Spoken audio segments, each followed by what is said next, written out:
guys, this is test 62 game 2. This is the stained glass windows game. It's an incredibly difficult game, so if you had trouble with it, you're not alone. Now I've laid out a bunch of the rules here. I'm going to explain all of those. We've got the 5 colors, G, O, P, R, and Y. They tell us that each color is used at least once, so remember that we're going to place all of them at least once. We know that exactly one of them, so I wrote 1x, of a GP occurring within the same window. So each window is represented by a column, vertically 1, 2, and 3. I've drawn a second diagram here, but don't worry, I'll get to that later. Just look at the top one for now. We've got exactly 2 R's, so I wrote 2R. We know that Y conflicts with both G and O, so if we have Y, then we don't have G and we don't have O. So the contrapositive of that, if we have either G or O, then we don't have Y. And finally, if we don't have O, then we do have P, and if we don't have P, then we do have O. So every single window must have at least one of O or P, and perhaps both of them. Now, this is pretty bare bones, of course. Not a whole lot you could put on the spaces themselves, unless you make some major inferences and create multiple main diagrams for the game. So we know that we've got to have at least one of each color, and we know that Y conflicts with 2 other colors. So Y will never go on all 3 windows, so we could make 2 different main diagrams, one where Y only goes once, and a second where Y goes twice. Of course, like I said, Y can't go all 3 times because it conflicts with others. So in the top diagram, if Y went only once, we know we'd have the GP vertical box occurring on a separate space, and then in the bottom diagram, of course, GP would have to occur on the 3rd window all the way on the right here.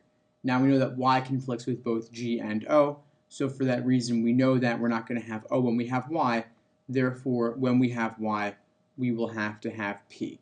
So if you look at the rules on the side, Y leads to not O, and we also know that not O leads to P, therefore Y leads to not O and then leads to positive P.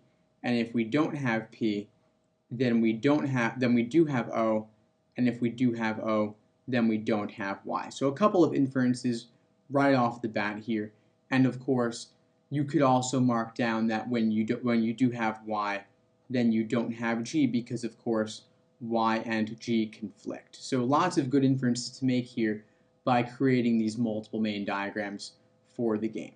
Of course, on this 3rd window here, we could put down O/P if you like, because like I said, if you don't have one, then you do have to have the other. So right here, this is enough to serve as our initial inferences for the game, and we can move right on to the questions.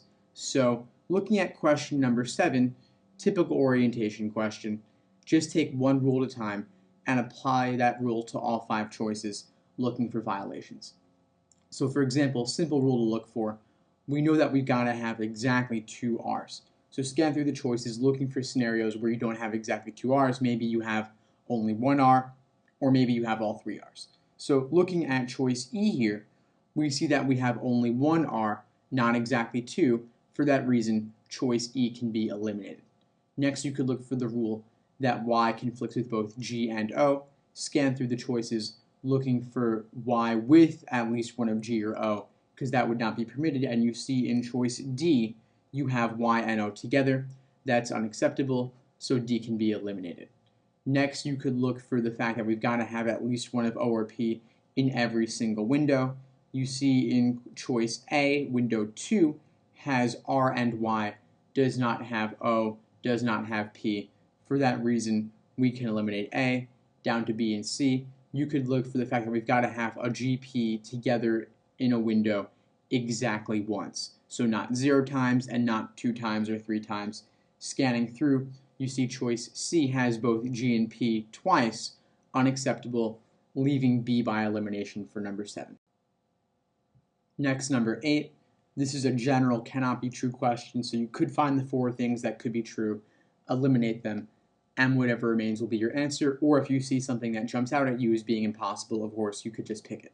So we know that we've always got to have at least one of O or P in every single scenario. We see in the bottom diagram, P happens in all 3 windows. In the top diagram, P happens in 2 of them, and then O or P is in the 3rd one. So for that reason, any proposed scenario here that lacks both P and O is impossible, and therefore would be our answer here. So choice C is our answer, containing neither O nor P. And you see, of course, that all four of the valid scenarios do have at least one of O or P. So for that reason, C is your answer to number 8. Next, number 9, if two of the windows are made with exactly 2 colors of glass each. So we're going to have 2 with exactly 2. Now we know, as we discussed in number 8, every single window must have at least one of O or P. So if you scan through the choices here, you see that A does not mention either O or P, so A is gone, and D does not mention O or P, so D is gone, leaving us with B, C, and E remaining. Now, C and E present a problem for us because they don't mention R at all. And this was going to create a major problem for us. And the reason for that is we can only use the top diagram here. The bottom one's irrelevant because placing the 2 R's anywhere would automatically prevent us from having 2 windows with exactly 2 each. We'd already have 2 with exactly 3, or maybe even more than 3. How could we possibly fit them in here? They all already have at least 2. So for that reason, the bottom diagram is irrelevant. The top one's what we're going to use. And to have 2 with exactly 2 each, we've got to put an R here, because if we had the 2 R's up here, or if we had something else here and then another R, we'd automatically have more than two colors on at least 2 windows. So for that reason, C and E are automatically gone, leaving us with B by process of elimination for number 9. Next, number 10, if we had some window with P, R, and O. That's what they're proposing, P, R, and O as the complete color combination for some window. Now, of course, that is never happening in the bottom diagram because we have PG or PY happening in all scenarios, so in all windows for that. So for that reason, the top diagram is the relevant one, and of course, we're going to have, let's say, PRO. The only place that could possibly fit is the third window right here. And we know that, this is the scenario that we're going to use. Let's just scan through the choices and see what hits we get. So having GOR, obviously that's never happening here. There's no window that could have simply GOR and nothing else. So for that reason, A is gone. Could we have GOP? Yeah, in the middle window right here, we could have GOP. That would fit perfectly fine. So for that reason, B is our answer to number 10. I will look at the rest. Of course, OR is never going to fit. We know that OP is never going to fit. And we see that GO is never going to fit as being the complete color combinations. So for that reason, C, D, and E are all gone, leaving B by elimination for number 10 if you didn't get it before. Next, number 11, if O is used in more cases than G. So right away, we know that we're going to have 2 O's and 1 G. And the reason for this is that, we can't have 3 O's due to the fact that O and Y conflict.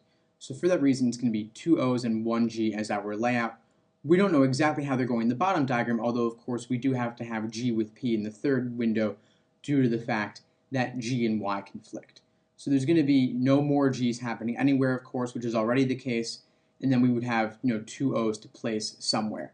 But we don't see OPY as a choice for number 11, and we don't see GOP as a choice for number 11, and there's no choice here listing 4 of them. So for that reason, the bottom diagram is not going to be relevant to us. Because it didn't come up in the choices, we're going to use the top one here. Now we've already got one of our G's here. We need to have 2 O's. So for that reason, this could be O. Not really sure. It's still a bit open-ended. So we've got 2 O's remaining, and we're not going to use G in the third window here. So what do we see as our hits? Well, nothing with PY as a choice. So the first window is not relevant to us. The second window has G and P listed. So it could be just GP or GOP or more, but that's not a choice either, so the second window is irrelevant to us. It's the third window that contains our answer choice somewhere. Now we know that we've got to have at least one of O or P here, and we've got to have some other things as well. No reason we couldn't have both O and P, and if you look at the remaining choices, you see that B, C, D, E all mention G, but we already used G on the second window. So for that reason, B, C, D, E can all be eliminated since we're not going to have more than 1 G, leaving A by elimination for number 11. Next, number 12, general could be true question about which color could appear in all 3 windows. Now we know that G, O, and Y all conflict with other things. So for that reason, GOY, choices A, B, and E, can automatically be eliminated. Now we also know that there are exactly 2 reds, not 3, so for that reason, D, rows, can be eliminated, leaving C as our answer for number 12 by elimination. And as you see here, it is possible to have P in all 3, as we see in the bottom scenario. We could also have P in all 3 in the top scenario, so we know that's possible. Finally, number 13, if no window contained both R and O. So if R and O never occurred together in the same window, what could our partial scenario be for one of the windows? So for one window, what could be the vertical column for those things? So we know that we have to have 2 R's and we have to have 1 O now, because R and O now conflict. So this is essentially telling us that because they conflict, in any window where we don't have O, then we will have to have R. Any window where we don't have R, then we will have to have O.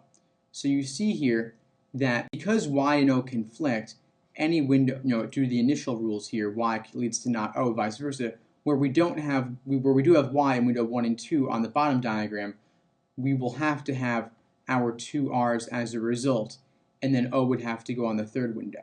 So we see that RPY automatically results. Same thing on the top diagram, because we have Y there, we don't have O, therefore we have to have R there as well. So RPY is occurring as a certainty, so for that reason choice E, PRY, is our answer to number 13.